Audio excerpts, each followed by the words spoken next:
Shalom, sahabat Bible Study online CK7 yang dikasihi Tuhan Yesus Kristus. Bagaimana kabar saudara pada hari ini?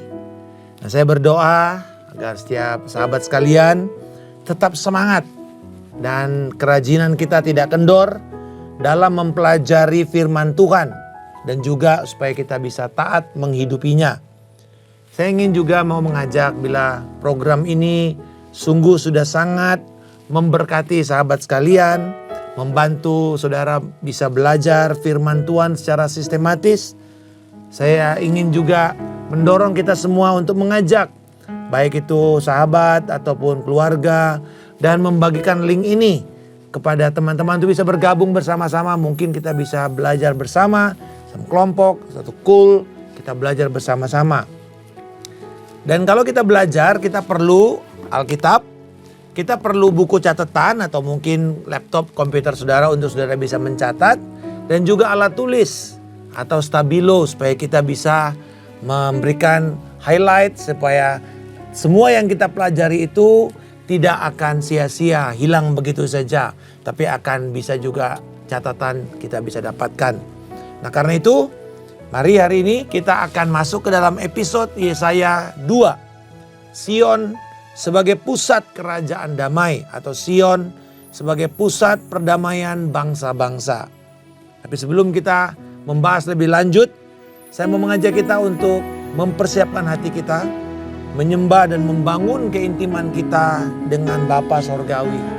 Kami bersyukur Bapa, kami mau naik ke gunung-Mu yang kudus. Terima kasih Yesus yang telah membuka jalan kepada kami. Masuk oleh karena rahmat dan kasih karunia-Mu. Pengorbanan-Mu yang sudah Engkau berikan kepada kami dengan darah-Mu dan tubuh-Mu.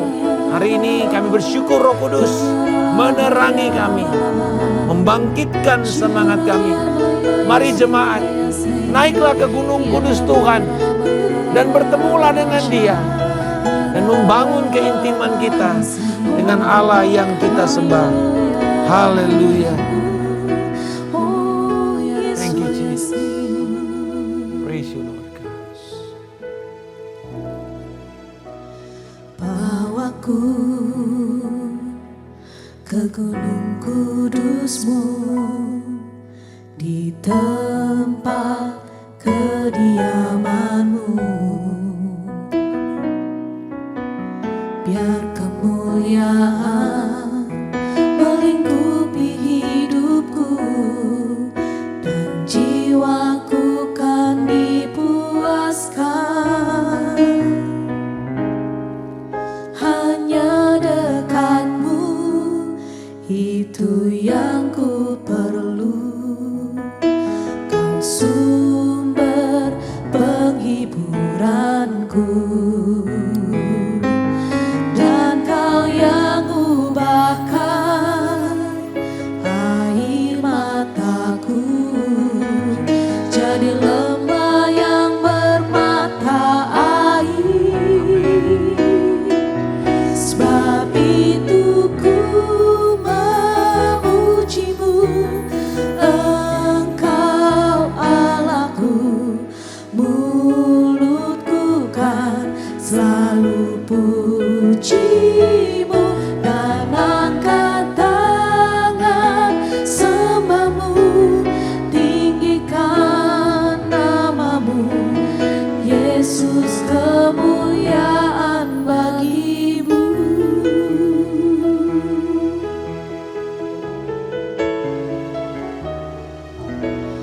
Bawaku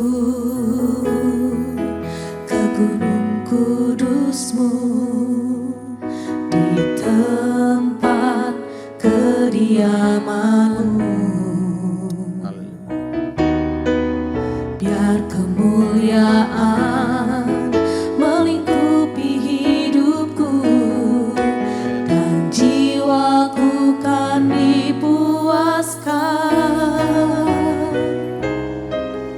Hanya dekat-Mu itu yang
Sebab itu ku memujimu, Engkau Allahku, mulutku kan selalu pujimu dan angkat tangan sembahmu, tinggikan namamu, Yesus, kemuliaan bagimu.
Itulah kerinduan kami akan terus menyembah Engkau di gunung-Mu yang kudus.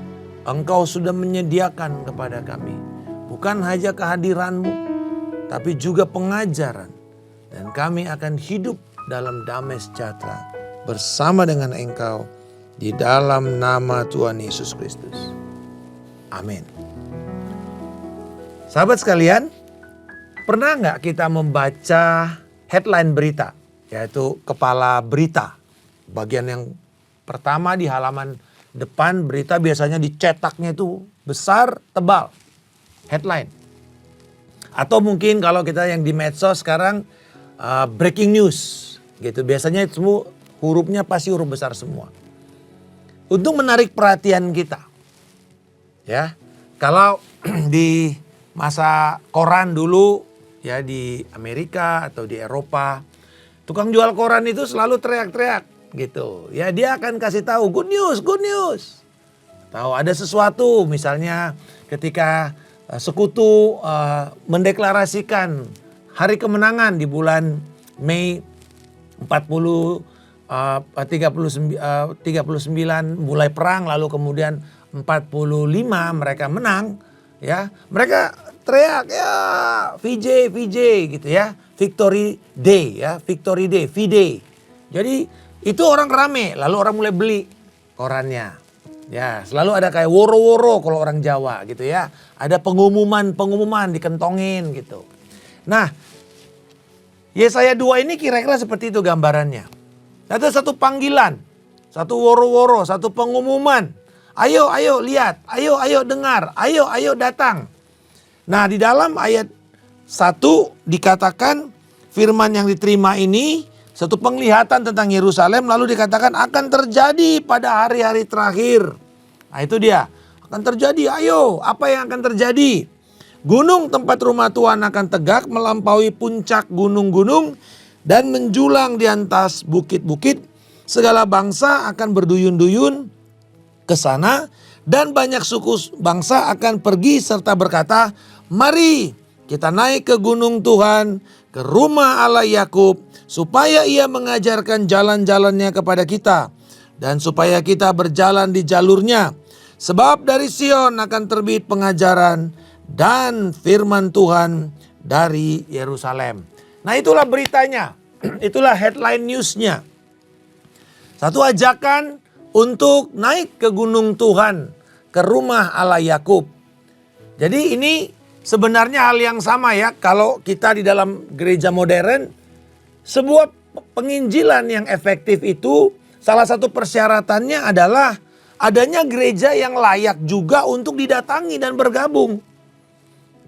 Kalau misalnya ada berita ayo dengar Yesus tapi jemaatnya semua mukanya lusuh, aut-autan, kotor, berantakan tempat ibadahnya, ya tidak mencerminkan kemuliaan dan kehormatan Tuhan.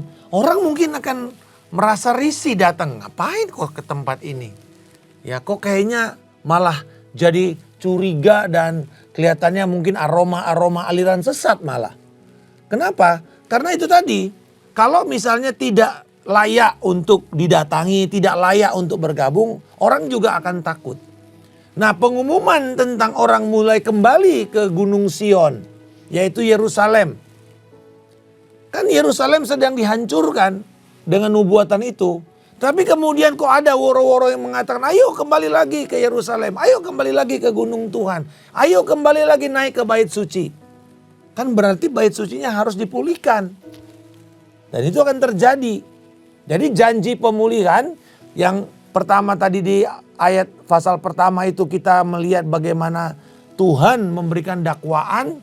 Dan kalau mereka nggak bertobat mereka akan mengalami konsekuensi. Terbengkalai daerahnya menjadi sepi, dibuang, menjadi lemah. Tetapi kemudian ada janji bahwa kembali lagi nantinya. Ada damai. Dan di sini dikatakan Tuhan menyediakan pengajaran kepada umatnya. Itu sebabnya kalau kita kembali ya, mundur sedikit di dalam kitab Esra dan Nehemia. Setelah bait suci dikuduskan dan tembok Yerusalem selesai dibangun, perayaan itu mulai dengan apa? Pengajaran firman kan. Mulai lagi Esra membacakan Taurat, lalu kemudian para pendampingnya itu turun ke bawah dan menjelaskan kepada mereka. Itu sebenarnya khotbah ekspositori pertama di dalam perjanjian lama, yaitu seorang yang berdiri di belakang mimbar, membacakan lalu kemudian menjelaskan arti daripada ayat itu sampai semua orang mengerti, lalu mereka merespon. Maka meresponnya bertobat, mereka nangis, mereka mengatakan Tuhan kami telah salah gitu. Jadi pengajaran itu harus ada respons. Jadi kalau kita berkhotbah harus ada penjelasan daripada firman itu yang benar daripada ayat itu. Lalu kemudian kita ajak mereka untuk merespon sesuai dengan firman itu. Apakah bertobat, apakah kita akan bersukacita, melakukan dan seterusnya. Nah jadi Tuhan mengembalikan kemuliaan Sion di sini. Bukan cuma itu, perdamaian kepada bangsa-bangsa. Tuhan akan menghakimi dan memutus perkara di antara bangsa-bangsa. Jadi di dalam rumah Tuhan itu ada keputusan yang adil. Kehadiran Tuhan dan Gunung Sion akan membuat perdamaian di antara bangsa-bangsa. Saudara-saudara, ini hal yang menarik. Di dalam ayat 4 dikatakan mereka akan menempa pedang-pedangnya menjadi mata baja dan tombak-tombaknya menjadi pisau pemangkas. Bangsa tidak akan lagi mengangkat pedang melawan bangsa lain dan mereka tidak akan lagi belajar perang. Pernyataan ini tertulis di dalam gedung United Nations atau PBB di New York. Anda masuk, Anda bisa lihat ini pernyataan ini. Itu sebabnya firman Yesaya ini menjadi sebuah semboyan perdamaian di antara bangsa-bangsa. Suatu hal yang menjadi deklarasi pentingnya kita kembali kepada Tuhan dan kepada rumah Tuhan. Ada dua dorongan yang diberikan Yesaya kepada keturunan Yakub atau Yehuda dan Israel. Ayat yang kelima. Hai kamu keturunan Yakub, mari kita berjalan dalam terang Tuhan. Itu sebuah seruan, sebuah perintah. Ayo, kamu juga bukan cuma jalan naik ke rumah Tuhan, tapi kamu berjalan di dalam terang Tuhan. Kita berjalan, kita berbaris seperti tentara berbaris di dalam terangnya Tuhan. Nah, kalau kita bicara kata terang di situ, ini mengacu kepada pertama, terang dalam kemurahan Tuhan. Bilangan 6 ayat 25, doa dari Harun kepada anak-anaknya yang menjadi doksologi atau doa berkat. Tuhan memberkati engkau, Tuhan memelihara engkau, Tuhan menghadapkan wajahnya dan menyinari engkau. Nah, kata menerangi engkau ini berbicara mengenai kemurahan Tuhan. Jadi ayo kita berjalan di dalam kemurahan Tuhan. Kalau kemurahan Tuhan berarti semuanya itu berasal, idenya datangnya dari Allah. Bukan karena manusianya yang hebat, tapi karena Tuhannya yang bermurah hati. Lalu terang itu juga berbicara mengenai kehadiran Tuhan. Pemeliharaan Tuhan. His presence and His care. Ini ditunjukkan di dalam Mazmur 27. Terang itu berbicara mengenai hadirat dan pemeliharaan Tuhan. Nah yang ketiga, terang itu adalah kamu berjalan di dalam kebenaran. Nah, Mazmur 43 ayatnya yang ketiga. Serta firman yang dinyatakan atau diwahyukan. Mazmur 119 ayat 105. Ini menjadi gampang sekali kita ingat ya. Firman-Mu adalah pelita bagi kakiku dan terang bagi jalan-jalanku. Jadi dengan kata lain, undangannya adalah ayo hiduplah di dalam firman kebenaran. Maka kamu akan mengalami kemurahan Tuhan. Kamu akan mengalami pemeliharaannya. Kamu akan menikmati hadiratnya. Itu membangun keintiman dengan Allah. Ini undangan atau dorongan yang pertama. Nah, dorongan yang kedua di dalam ayat 22. Berhentilah bersandar pada manusia yang hanya ada nafas di dalam hidungnya, untuk apa ia diperhitungkan. Ini berbicara mengenai kefanaan manusia. Berhenti kamu hai bangsa Israel. Berhenti kamu hai umatku. Untuk menyandarkan kekuatanmu kepada raja-raja lain yang fasik. Yang nantinya mereka menjadi musuhmu. Berhenti. Mereka itu fana. Mereka cuma punya nafas. Mereka tidak punya perjanjian dengan Allah. Jangan kamu bersandar kepada mereka. Jadi ini satu penegasan. Untuk kalau kamu mau berjalan dalam kebenaran, maka kamu harus memutuskan tidak mengandalkan manusia. Tidak mengandalkan kuda-kuda dan kereta-kereta kuda. Tapi mengandalkan Tuhan. Dan ini tidak mudah. Apalagi kalau yang kita andalkan itu kelihatannya sedang berkuasa, punya banyak uang, punya banyak koneksi. Kita kelihatannya gampang dapat bisnis. Siapa yang gak mau? Tapi kembali lagi semua itu merupakan kefanaan. Jangan bersandar kepada mereka. Ini tegas dikatakan, berhenti. Bersandar pada manusia. Stop. Jangan kamu teruskan. Tegas sekali. Karena bangsa Israel melakukan ini. Dan kepada kita, jangan ulangi kesalahan yang sama. Dikutuk orang yang mengandalkan manusia, kata Yeremia. Dikutuk. Tapi diberkatilah orang yang mengandalkan Tuhan. Mengandalkan Tuhan artinya memutuskan berjalan di dalam kebenaran. Tidak tergiur dengan iming-iming uang. Iming-iming jabatan. Iming-iming kesuksesan, ketenaran dan seterusnya. Ada orang-orang terutama misalnya di kalangan dunia hiburan. Kamu mau tenar? Kamu mau jadi artis? Ya sudah, serahkan dulu keperawananmu, keperjakaanmu. Memberikan sesuatu yang berharga yang harusnya sakral dan ini milik Tuhan di dalam pernikahan. Dihancurkan. Karena mereka mau mengejar dan berharap manusia bisa membawa dia naik ke dalam panggung ketenaran. Mengkhianati kebenaran. Saudara-saudara, dia katakan, ngapain kamu memperhitungkan yang fana? Kamu harus memperhitungkan yang kekal. Dan ini teologi ini masuk ke dalam perjanjian baru. Dibilangkan bahwa Paulus mengatakan yang sementara ini, ya yang ada ini, yang kelihatan ini sementara. Tapi yang tidak kelihatan itu kekal. Dan marilah kita fokus kepada yang kekal. Yang tidak bisa hancur, binasa, tidak bisa dicuri, tidak bisa dirusak. Itulah yang kita kejar. Yaitu siapa? Kebenaran, kemurahan Tuhan, pemeliharaannya, kehadirannya, keintimannya di dalam hadirat Tuhan. Jadi jelas sekali sebuah undangan tetapi juga sebuah ajakan untuk hidup menjadi terang. Jadi kalau kita menerangi, ya hakikat dari terang itu dia memberi pengaruh. Dia memberi arah. Dia memberi kehidupan atau energi. Terang itu kan adalah energi. Dan terang itu akan menuntun orang-orang kepada kebenaran.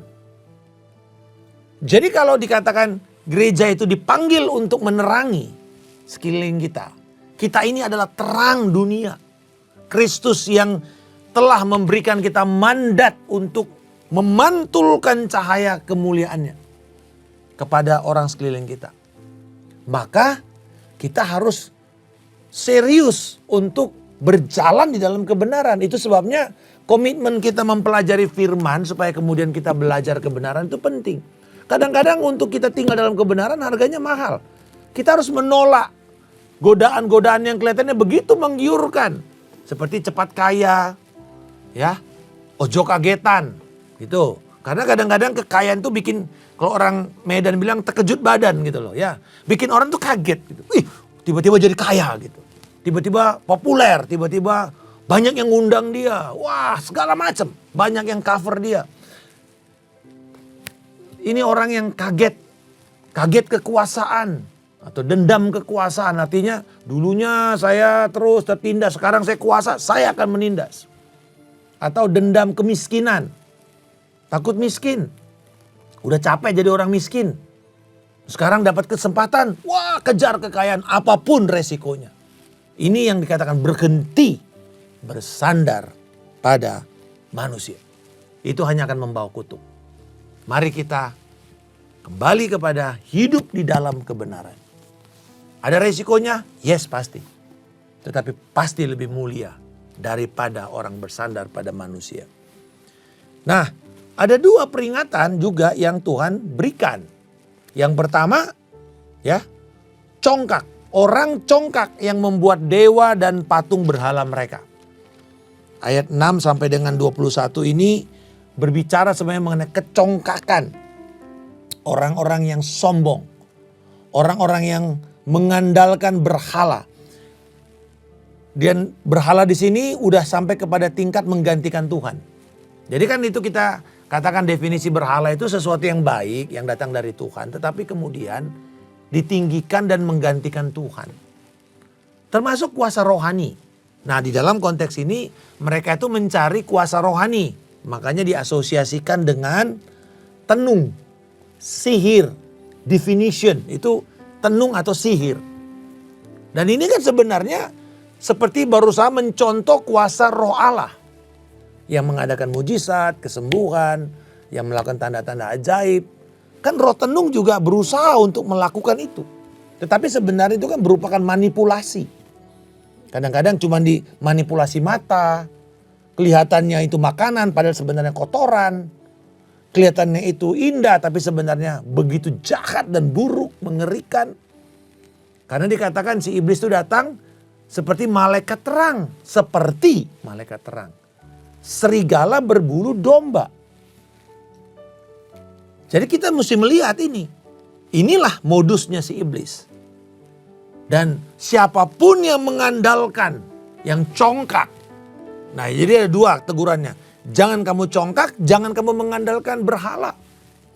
Karena orang yang sombong mengatakan, siapa yang bisa mengalahkan saya? Ayo, siapa? Jadi kan berarti dia sudah seperti Tuhan. Atau orang memberhalakan dia, menyembah dia. Akan jatuh. Congkak. Yang kedua dikatakan mengandalkan berhala. Mengandalkan hal-hal lain di luar Tuhan.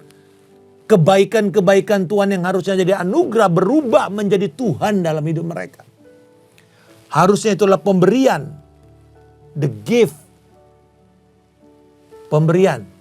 Hadiah. Menjadi tujuan utama. Itulah berhala. Jadi bukan cuma sekedar nyembah patung, nyembah pohon, cari jimat. Itu juga. Tetapi juga yang lebih modern, yang terselubung. Hal-hal baik dari Tuhan. Tapi kita jadikan tujuan terutama dan tertinggi. Akhirnya Kristusnya tersingkir. Fokus kita adalah Kristus. Bukan yang lain. Dia yang terutama. Dia Raja. Dia yang kita sembah.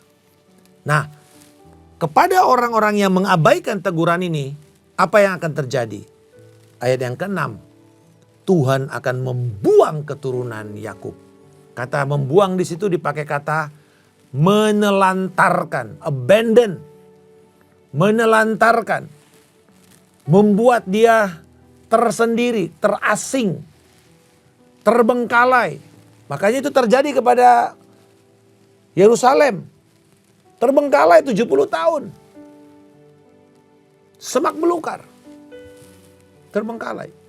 Tidak ada tempat orang tidak mau berpenghuni di sana. Dibuang. Abandon. Dilupakan. Yang kedua. Tidak akan mengampuni. Nah ini mengerikan saudara. Ayat 9. Dia memakai kata, Tuhan tidak akan mengangkat beban dosa mereka. Tidak mau mengampuni. Ini berat saudara. Karena pengampunan itu hanya datang dari Tuhan. Lah kalau Tuhan sudah memutuskan tidak mau mengampuni mereka kan berarti sudah tidak ada lagi harapan. Ada lagu sekolah minggu. Yesus angkat bebanku dan buang ke laut. Buang ke laut. buang ke laut. Yesus angkat dosaku dan buang ke laut. Saudara-saudara, itu istilah yang sama. Itu dipakai dari Yesaya ini. Mengangkat dosa dan membuang. Itu bicara mengenai pengampunan. Bicara mengenai pemulihan. Bayangkan kalau Tuhan sudah tidak mau memulihkan. Terus terang, apa yang terjadi dengan bangsa, karena di sini disebut bangsa Mesir. Di mana bangsa Mesir yang dulu membuat kejayaan itu? Bangsa Mesir itu bangsa Put.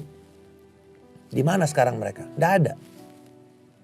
Karena tidak ada yang bisa diampuni lagi, habis bangsa itu. Di mana bangsa Asyur, Aram? Tidak ada lagi. Di mana orang Amon, Moab? Tidak ada lagi. Hancur semuanya. Kenapa? Sederhana. Kalau orang itu menyembah berhala, meninggikan lebih dari Tuhan, habis. Tidak diampuni. Kalau tidak diampuni berarti sudah berada dalam kutukan dan hancur. Tidak ada dalam perjanjian. Lalu kemudian ayat 10 sampai 11. Apa yang terjadi kepada mereka yang tidak mau bertobat hanya karena mereka sombong dan kemudian mereka menyembah berhala? Dikatakan mereka lari ke gunung, bersembunyi di liang tengah karena kegentaran Tuhan datang. Tuhan akan apa? Dikatakan merendahkan mereka yang angkuh, ditundukkan mereka. Ditekan, ditundukkan, di-press. Kegentaran Tuhan itu tidak bisa lepas. Dengan kata gini, kamu mau lari kemana? Mau lari kemana? Mau ke ke tempat, ke gua-gua di dalam bawah gunung itu. Yang dikatakan sepertinya aman. Tuhan akan mengejar kamu. Jadi mengerikan sekali. Makanya Amsal itu sering mengatakan kesombongan itu awal mula kehancuran. Siapapun orang yang berusaha congkak dengan perkataannya. Congkak dengan megahnya. Membanggakan keberhasilan pekerjaannya. Tuhan mengatakan biarlah semua itu kamu kembalikan kepada Tuhan. Dari Tuhan, oleh Tuhan, untuk kemuliaan Tuhan. Soli Deo Gloria. Hanya kepada kemuliaan Tuhan semata-matalah kita kerjakan semuanya. Harusnya itu yang menjadi semboyan kita, saudara-saudara. Berhenti untuk menjadi congkak. Bertobat.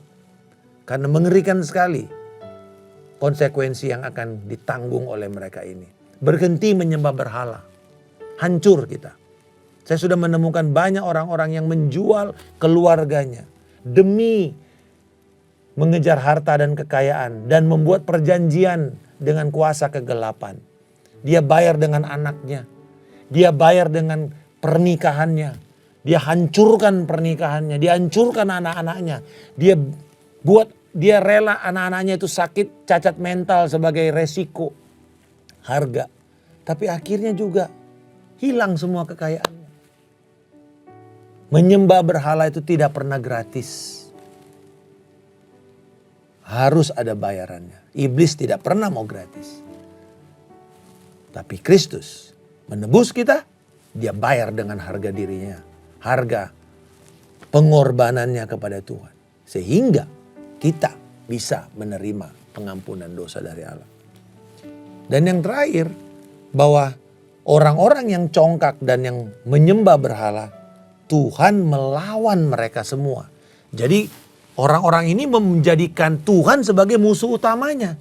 Pertanyaannya, siapa yang bisa mengalahkan Tuhan? Semua orang-orang yang berusaha mengatakan, contoh yang paling gampang.